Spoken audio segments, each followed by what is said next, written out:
عنه أنه قال سمعت رسول الله صلى الله عليه وسلم يقول من كانت الدنيا همه فرق الله عليه أمره وجعل فقره بين عينيه ولم يأته من الدنيا إلا ما كتب له ومن كانت الآخرة نيته جمع الله له أمره وجعل غناه في قلبه وأتته الدنيا وهي راغمة. The hadith for tonight is in the Sunan of Ibn Majah with an authentic chain of narration on the authority of Zayd ibn Thabit radiallahu anhu, and the Prophet ﷺ said, and this hadith is actually in the Kitab az-Zuhd. So asceticism is the term which really means the detachment of from the dunya or the life of this world when somebody is in the state of zuhd. So I'm going to explain it very quickly, surface explanation from that respect, but I wanted to kind of tackle it from the angle of productivity because we're on that theme, inshallah ta'ala. So the Prophet ﷺ said, whoever his or her concern or worry is dunya, Allah subhanahu wa ta'ala scatters their affairs or their matters and puts poverty between their eyes. So I'll explain as we go. So Allah subhanahu wa ta'ala scatters their affairs. So your responsibilities, your duties, the things that you have to tend to, you feel like they're all over the place. And Allah subhanahu wa ta'ala puts poverty between their eyes. So they're always seeing that they have insufficient amount of material things, wealth, etc. They always feel that there's always something missing. They're insufficient. And they're always chasing after the next thing because they're always seeing poverty. And Allah subhanahu wa ta'ala says, and despite all of that, what they're going to get from the dunya is what was written for them. What's going to come to them is what's written for them, and nothing more and nothing less. Even though they see poverty and they strive for material wealth all the time. That's the person, the beginning of the hadith, who has the worry or concern of dunya on their mind. The second part of the hadith is that whoever has the akhirah as their intention, Allah subhanahu wa ta'ala gathers their affairs. They find all of things are all coming together. You know that expression? Everything comes together, I'm able to achieve and accomplish all sorts of things because everything just falls into place. And Allah subhanahu wa ta'ala puts ghina or sufficient or contentment in their hearts. So they always feel that they have what they need. They don't need any more. I feel like I'm the wealthiest person on earth, even though they may have nothing. But that is put by Allah subhanahu wa ta'ala in their hearts. And the dunya is made to come to them, is compelled to come to them, or is forced to come to them. That person who doesn't run after dunya will be forced to come to them. SubhanAllah. And this is the meaning from the Bab az-Zuhd or the spirituality approach or perspective. What I'd like to actually, look at it from the angle of productivity, because the past few weeks we've been talking about that. Particularly the part of the hadith where the Prophet ﷺ said, Allah subhanahu wa ta'ala makes their affairs dispersed. Okay? Dispersed, or they're scattered, versus when Allah subhanahu wa ta'ala brings together their affairs. Now, when your affairs are dispersed, you're less likely to be able to achieve a lot, right? Your achievements or your accomplishments are going to be a lot less than if they're all gathered together and they're all coming together, as we know with the expression. And so, oftentimes we associate scattered affairs with our inability to be organized, or we're not well prepared. And so what do? We learn new skills. We learn time management. We learn organization. We're energy management, all these terms that you can read in books and take in training.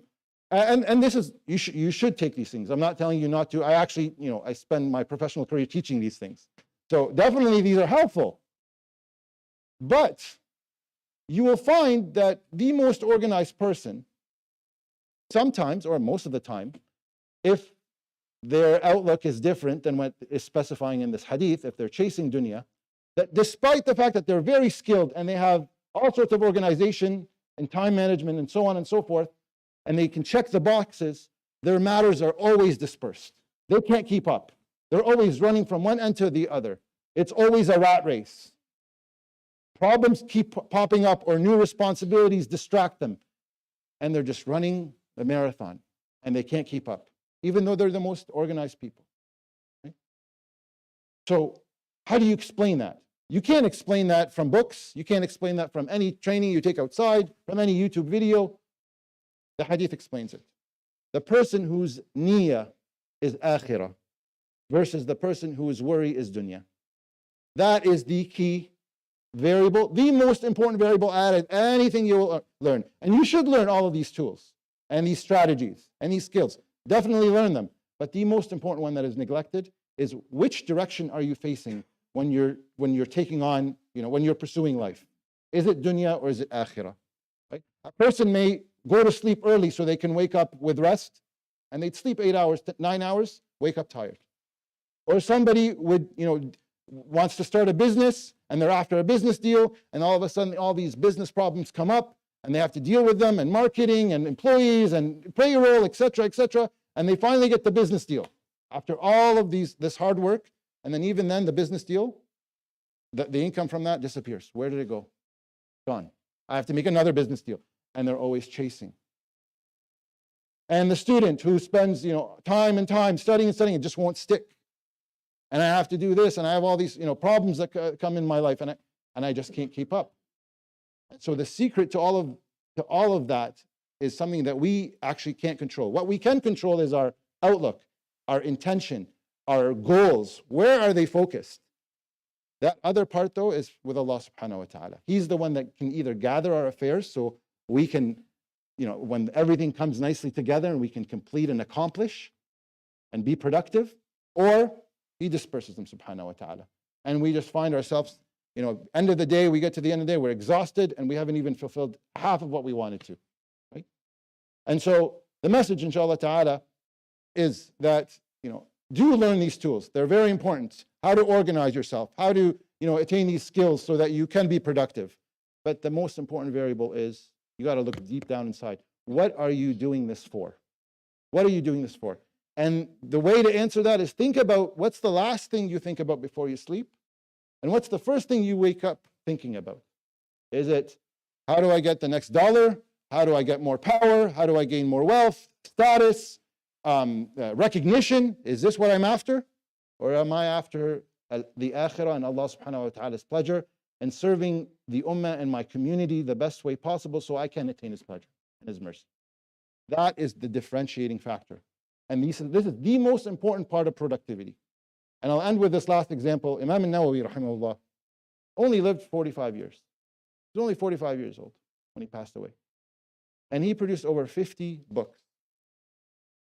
And many of you know Riyadh al-Salihin, the 40 Nawawi hadith, etc., etc., many of them. In only 45 years. Right? And he started, I think, when he was 18, rahimahullah. Very short period. And look at the accomplishments. And not only the accomplishments, but how many scholars wrote a volume of compilation of 40 ahadith? Many. The most important, the most recognized, most popular one, the one that made it till this day, and inshallah going till the day of judgment, is in Nawawi's collection.